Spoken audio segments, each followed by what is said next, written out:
What does Joan Brown Campbell mean to Andrew Young? Well, one of my best friends. Yeah. And a person whose career has paralleled mine. And we sort of grew up in the National Council of Churches together. And I ended up serving as president at the 50th anniversary of the council when she was the general secretary. Mm-hmm. And she's just my sister. We hit it off on almost every issue. And we spent 3 weeks in China together, countless board meetings. The board meetings were the most difficult. Of course, all board meetings are difficult.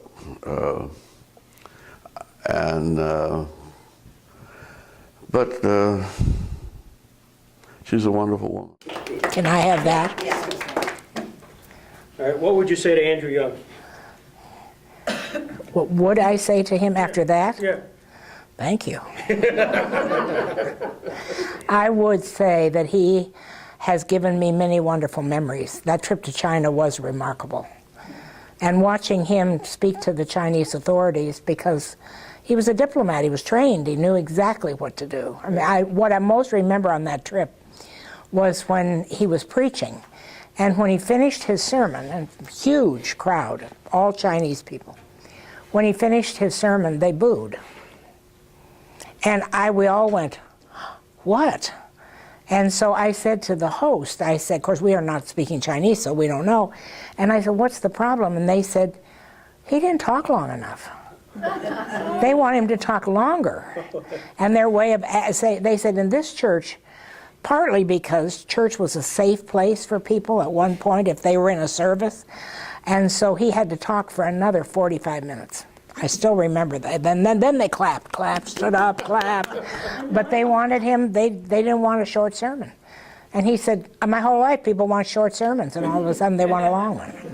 I assume you all know how honored and happy I am to be here. Some of you may think I look like Stravinsky's Firebird.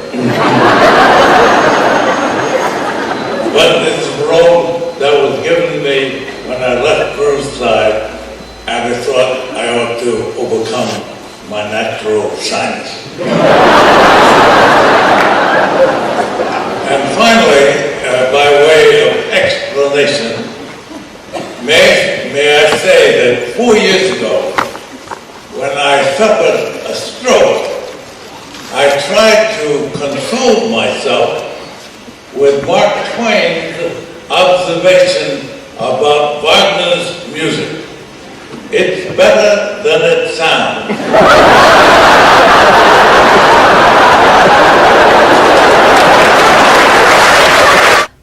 He means a lot to me. He was my teacher and certainly a mentor for me. I lived across the street from Riverside Church for 20 years almost. And so I was a parishioner at Riverside Church, and I listened to him regularly. And I'll never forget one time when I went to visit him about something, I don't remember what, but his apartment had books everywhere. A book here, a book there, all marked, all underlined, and papers with each one. And I said to him, what are you doing? He said, I'm writing a sermon. And I said, oh, this warms my heart. I mean, he said, well, I'll only use about half of these. But Bill Coffin was known for having the perfect quote, the perfect reference for whatever it was that he was preaching about. His sermons were always less than 15 minutes long. They were short, they were pointed, they were excellent.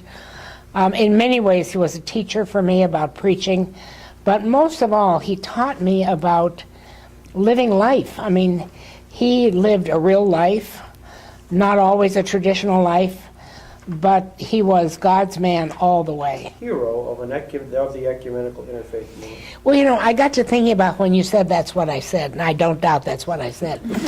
But I thought, you know... Welcome to my world. I told my wife who said it. Greg, you really... I may have said it, but I don't believe it. But I thought, what I was thinking about was that none of us come into our life alone, nor do we accomplish what we accomplish all by ourselves. And for me, everything that I've ever done, there have been people who have been, for me, heroes and heroines, and people who, like Coffin, people who were my teachers. They would never have said that. They wouldn't have thought about that. But I got to thinking about the privilege I've had to get to know a lot of people whom the world would think of as fairly famous people.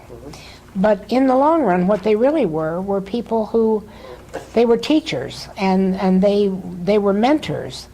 And they not only taught me, but they gave their life to a movement for unity and for justice and for freedom. And I thought about all the people I've known who played that role and how important that was. And that if I were to tell another story other than what's in the book I wrote, it would be about the people that I've met and what they've done and the role they played. But when she said to me, it was my 75th birthday. And that's when she asked me that question. She said, what's it feel like to have more years behind you than ahead of you? And my daughter, with horror, looked at her and said, you cannot ask that kind of a question. And I said, that's a good question, really. And at that year, I got an honorary degree from St. Lawrence. And I did this sermon that I had to give on that subject. And I said, you know, not only is it she have a right to ask it, it's absolutely the right question. And I said, Katie, it all depends on what happened in the years behind you. If you find yourself at a certain point wishing your life had been different, wishing you had made a lot of other decisions, completely taken up by your past life, then you will be miserable that you don't have enough years ahead of you to correct it. But if, as you look back, you think, I've made mistakes, I haven't done everything right, but basically, I feel like the life behind me was a life worth living and that I've given to people that I love and care about. And then it's okay, because whatever years you have ahead of you are not years of sorrow or making up or being sorry for what went in. That's so tragic. You can live, those years are almost a gift. It's like I've lived those other years, so this year I'll be 80.